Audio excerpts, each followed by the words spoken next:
Tal vez estés en tu auto escuchándome a través de la radio.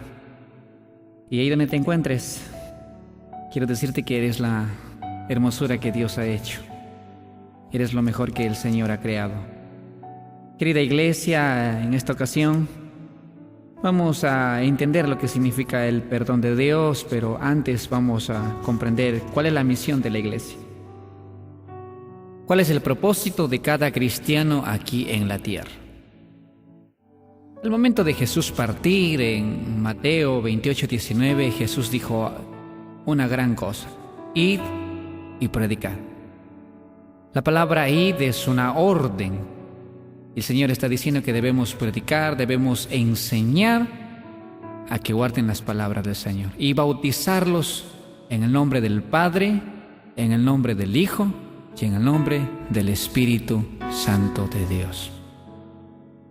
Querida iglesia, cuando Jesús caminaba por esta tierra, Él personalmente iba a buscar a aquellas personas que no tenían esperanza, aquellas personas que vivían empapados en sus deleites, quebrantando la ley de Dios. Los fariseos le acusaban al maestro de que sus discípulos infringían algunas costumbres que ellos habían puesto. ¿Sabes, querida iglesia del Señor? Usted y yo somos el instrumento de Jesucristo. Cada cristiano que se encuentra en esta tierra, cada seguidor de Cristo, tiene una misión que cumplir. En Proverbios 11:30 dice que el fruto del justo es árbol de vida y el que gana almas es sabio. Para el Señor solamente ganar un alma es sabio. Querida iglesia del Señor, en San Lucas 19:10 dice de la siguiente manera: porque el Hijo del Hombre vino a buscar y a salvar lo que se había perdido. La palabra buscar en nuestro idioma significa evangelizar, y la palabra salvar significa discipular. En realidad, la misión del cristiano es buscar y salvar a las almas perdidas. Allí mismo, querida iglesia, en San Lucas 9:56 dice: porque el Hijo del Hombre no ha venido para perder las almas de los hombres, sino para salvarlas. Y se fueron a otra aldea. El propósito de Dios es que nosotros rescatemos a las almas perdidas. Esa es tu misión, querida iglesia. Esa es tu misión, querido oyente. Esa es tu misión, querido, querida. Ser sabio es ganar almas. Ser sabio es rescatar aquellas almas que están perdidas, aquellas personas que aún no conocen al Cristo de la gloria. En Mateo 18:11 dice: porque el Hijo del Hombre ha venido para salvar lo que se había perdido.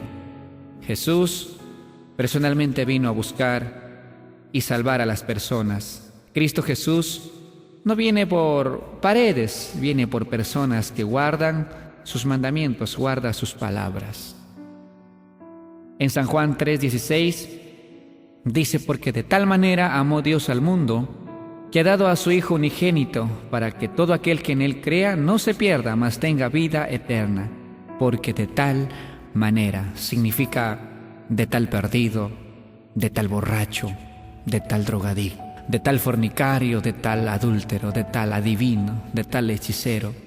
Yo no sé, querido amigo que me escuchas, en dónde estás, en qué área estás, pero tal cual eres, el Señor te ama.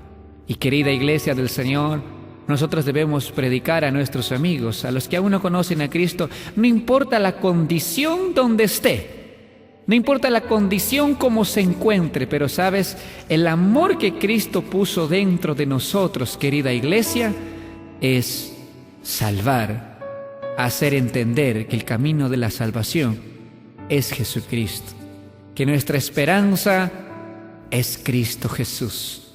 Nuestro camino es Cristo Jesús. Sabes, querida iglesia, en una ocasión tuve una llamada telefónica y la pregunta que me hacía era la siguiente: Pastor David, ¿usted cree que yo que cometí adulterio tendré perdón? ¿Usted cree que Dios me perdonará? Tal vez te encuentras en esta situación, tal vez te encuentras con la mujer prohibida, estás con un hombre prohibido, tal vez estás fornicando a escondida de tus padres, tal vez arrojaste un niño. Yo no sé en qué situación te encuentras, pero tal vez te sientes ahí como un gusano inservible, te sientes la peor escoria, te sientes la última rueda del coche. Quiero decirte algo, querida iglesia. Cuando David, el rey, estaba ahí pastoreando sus ovejas, Samuel estaba ahí y David llegó y el Señor dijo algo a Samuel: úngelo, ese es el rey, ese es el rey, ese es conforme a mi corazón. La pregunta es, ¿cómo David, siendo conforme al corazón de Jehová, cometió tantos errores? En la Biblia solamente encuentro dos tipos de hombres: hombres santos como la vida de Enoch, hombres santos como la vida de José, que aunque la esposa de Potifar vino para tentarla y no cayó en tentación. Hombres como la vida de Daniel, que a pesar que estaba en el horno de fuego jamás negó. Hombres como Juan el Bautista. Pero también conozco hombres que fallaron como lo hizo Abraham, como lo hizo Jacob. Hombres como Sansón, como Salomón, como David. Hombres como Jeremías, que incluso Jeremías se arrepintió de haber nacido. Hombres como Pedro, que a pesar que andó con su maestro, que comían juntos, que convivió 3 años con el maestro, lo negó. ¿Sabes qué representa a los hombres santos? Aquellas personas que día tras día se alejan de la iniquidad, del pecado y guardan los mandamientos de Dios. Pero también hay hombres que fallaron. Pero ¿sabes qué significa los hombres que fallaron? A pesar de su falla, ellos no se dieron por vencido. Ellos no se quedaron ahí en un fracaso. Ellos decidieron motivarse. Ellos conocían a su Dios. En una ocasión David estaba sobre la azotea mientras el pueblo estaba en guerra y él ahí ocupado. ¿Sabes qué sucedió, querida iglesia del Señor? David, al mirar la parte inferior de su terraza, miró a una hermosa mujer bañándose. La belleza era tanta que David quedó derretido a los pies de esa belleza. David vio a esta mujer, la codició, la trajo, la empreñó y trató de tapar su pecado. Al igual que Eva primeramente miró, fue agradable a los ojos, codició y cayó. En realidad, querida iglesia, el pecado entra por los ojos. Primeramente observamos, luego lo miramos con agrado, luego codiciamos y por último, como la mujer alumbra a los 9 meses al niño, así nuestra vida muchas veces es perdida en eso. Pero la pregunta era, querida iglesia, la pregunta es, ¿será que Dios me perdona? Tal vez estoy hablando para un empresario que cayó de pronto. Tal vez estoy hablando para un líder, un diácono que cometió una infracción a la ley de Dios. Tal vez estoy dirigiéndome para un grupo que cantaba alabanzas y por cosas de la vida cometió errores que hoy son muy fuertes. Cuando Natán llegó, querida iglesia, Natán le dijo a David: tú lo hiciste en secreto, pero Jehová te lo publicará delante de los ancianos de Israel. En ese instante, querida iglesia, David escribió el Salmo 51. David cayó al piso y David dijo con profunda tristeza y con profunda sinceridad: crea en mí, oh Dios, un corazón nuevo y renueva mi espíritu. David en ese instante reconoció que había transgredido los mandamientos de Dios, que había fallado a Dios, que había roto el corazón de Dios. En ese instante a David no le interesó lo que la gente le diga, tal vez le quiten el reino. A David le interesó que Dios nunca le quitase su espíritu. La Biblia menciona, querida iglesia, en Primera de Reyes 9 y versículo 4, y Dios está dando un consejo a Salomón y dice así: y si tú anduvieres delante de mí como anduvo David tu padre, en integridad de corazón y en equidad, haciendo todas las cosas que yo te he mandado y guardando mis estatutos y mis decretos, el Señor dice a Salomón: hijo, yo quiero que seas como tu padre David, íntegro de corazón, limpio y puro, justo, intachable. La pregunta es, ¿por qué Dios le dijo así ¿Por qué el Señor le habló así si David había pecado? ¿Será que Dios ama el pecado? ¿Será que Dios está de favor del pecado? No, no es así. Sabes, tal vez te encuentres en una situación deteriorada. Quiero decirte algo. David dijo una cosa: Señor, yo reconozco que he transgredido tus mandamientos. Lo reconozco. Arrepentirse significa apartarse, renunciar al pecado, renunciar a la vida desordenada que estamos llevando. Significa obedecer sus mandamientos. Eso fue lo que hizo David. Arrepentirse significa, en lugar donde me encuentre, reconocer mi error, pedirle perdón al Señor por los pecados que yo he cometido. Y la sangre de Jesucristo, esa sangre preciosa, esa sangre, si tus pecados son como la grana, rojo como el carmesí, quedarán como blanca lana. Cuando nosotros nos acercamos al Señor y pedimos perdón con el corazón sincero, el Señor nos entrega una hoja en blanco para poder llenarla nuevamente. Cuando el Señor te perdona, querida iglesia, el Señor no recuerda tus maldades, no recuerda tu pecado, porque Cristo es el Cordero que murió por nuestras iniquidades. Por eso, sin derramamiento de sangre, no existe perdón de pecado. En el tiempo antiguo, las personas debían llevar un becerro y ofrecerlo allí en holocausto, pero en el tiempo de la gracia, Cristo es nuestro becerro. Tal vez te sientes ahí. Déjame decirte que Cristo es tu sacrificio. Cristo es tu Cordero. Querida iglesia, una vez más en 1 de Reyes 9:6 el Señor dice lo siguiente: Mas si obstinadamente os apartéis de mí vosotros y vuestros hijos, y no guardaréis mis mandamientos y mis estatutos que yo he puesto delante de vosotros, sino que fuereis y serviereis a dioses ajenos y los adoraréis. En 1 de Reyes 11:4 dice: Y cuando Salomón era ya viejo, sus mujeres inclinaron su corazón tras dioses ajenos, y su corazón no era perfecto como Jehová su Dios, como el corazón de su padre David. Una vez más, aquí el Señor está diciendo que Salomón no tenía un corazón perfecto como David.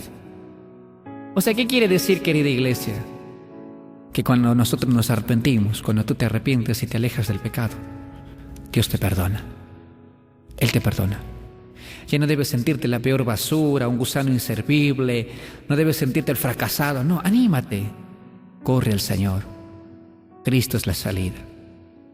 En 1 de Reyes 11:38 dice de la siguiente manera: Y si prestares oído a todas las cosas que te mandare, y anduvieres en mis caminos, e hicieres lo recto delante de mis ojos, guardando mis estatutos y mis mandamientos, como hizo David mi siervo, yo estaré contigo y te edificaré casa firme como la edifiqué a David, y yo te entregaré a Israel.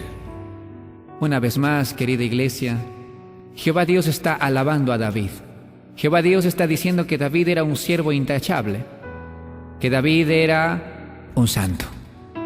Por eso, querido amigo, querido diácono, querido líder, si un día fallaste, anímate, reconcíliate con el Señor y verás que Jesús te perdona. En 1 de Reyes 15:5 dice: Por cuanto había David hecho lo recto ante los ojos de Jehová, y de ninguna cosa que le mandase se había apartado en todos los días de su vida, salvo en lo tocante a Urías Eteo. El Señor está diciendo una vez más: mi siervo David, es verdad, cometió un pecado, pero él se arrepintió, él abandonó, él dejó. Por eso todos los que están hoy día en la congregación, todos los que están aquí, palabra de Dios llegue hasta tu corazón.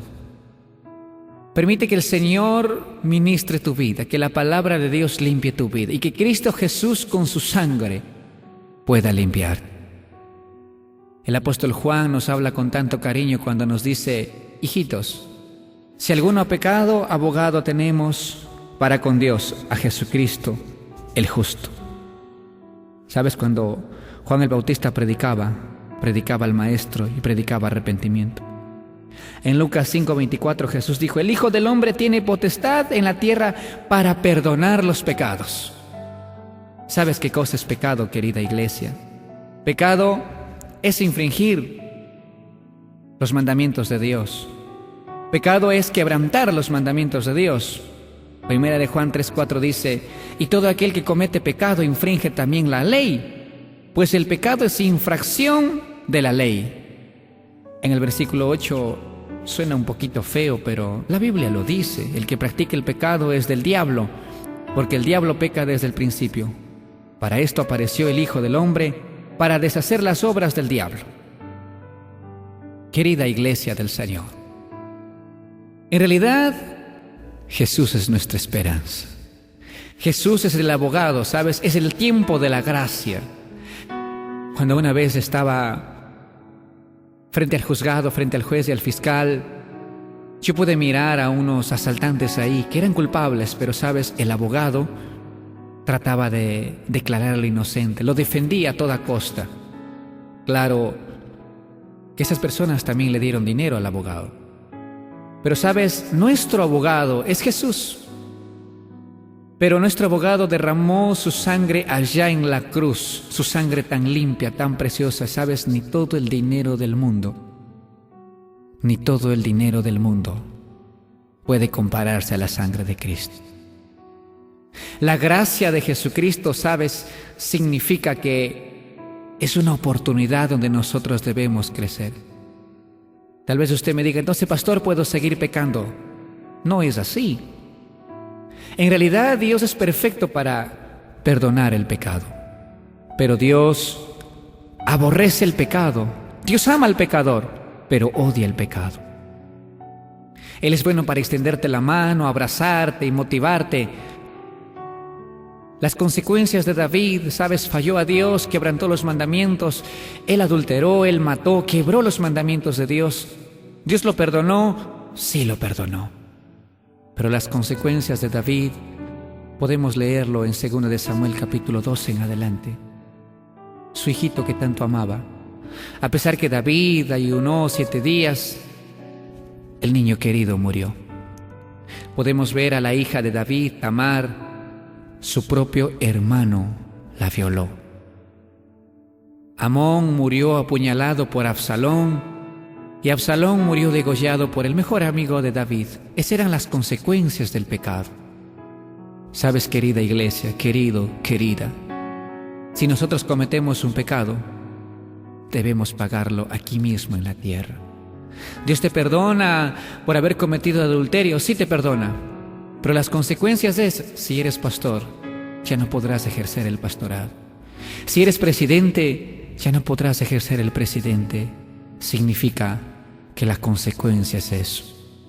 Tal vez una demanda, un juicio, difamado, divulgado. Esa es la consecuencia del pecado. Pastor, ¿y si he fornicado hay perdón? Claro que hay perdón. Pero ¿sabes cuál es la consecuencia? Es que cuando entres a la iglesia, ya no te casarás de blanco como todas las demás parejas hacen. Vivirán celándose, vivirán peleándose, vivirán inseguros de sí mismos y siempre vivirán reclamando.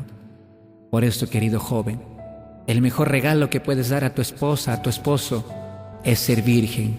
Llegar virgen al altar es el pacto que Dios hace para ser feliz. Tal vez consumas drogas, alcohol. Dios te perdona, sí te perdona. Pero las consecuencias de ese alcohol serán órganos destruidos, hígados destrozados, riñones podridos. La mala alimentación, Dios te perdona, claro que te perdona, pero las enfermedades atacarán a tu cuerpo. Querida iglesia, el pecado que cometemos, Cristo nos perdona, pero las consecuencias las pagamos en esta misma tierra.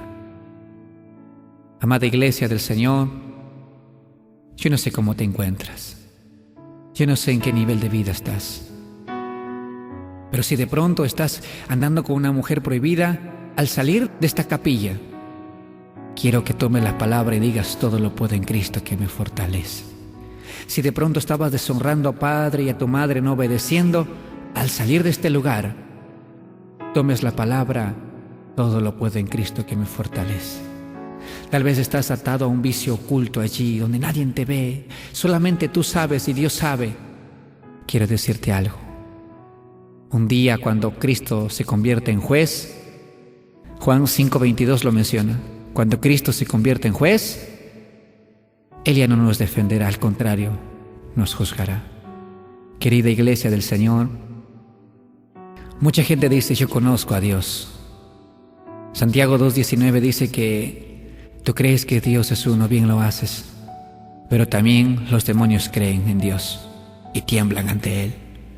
Querida iglesia, no es suficiente con creer a Dios, es necesario obedecer a Dios, obedecer sus mandamientos.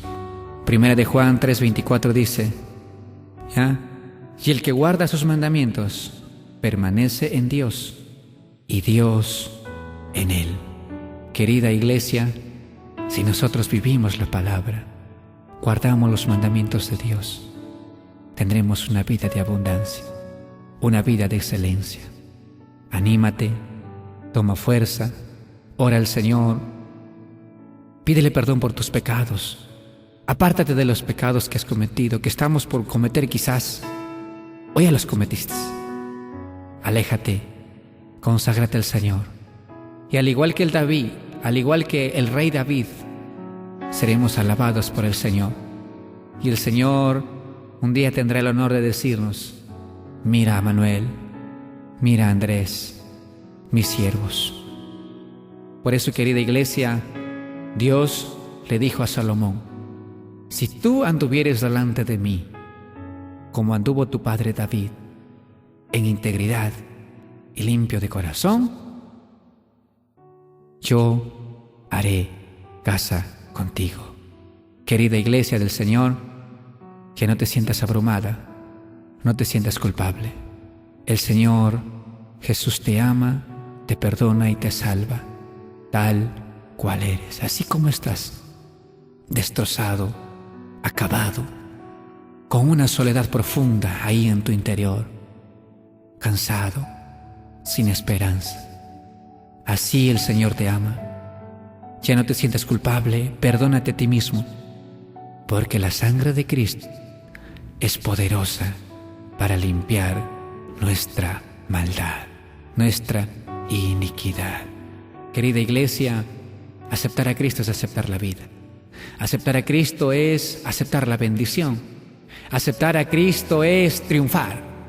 Aceptar a Cristo es vivir lleno de esperanza. Aceptar a Cristo es darle sentido a nuestra vida. Bautizarse es entrar en la nueva vida. Por eso, querido amigo, yo te invito a que aceptes a Cristo. Yo te invito a que te bautices. Yo te invito a vivir la palabra de Dios.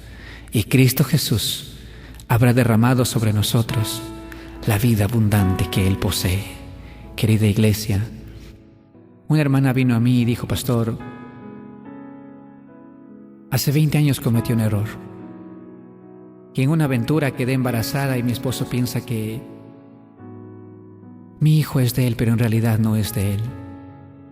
Pastor, y en Proverbios dice que debo confesar. ¿Qué dice usted? Tal vez ese sea tu caso.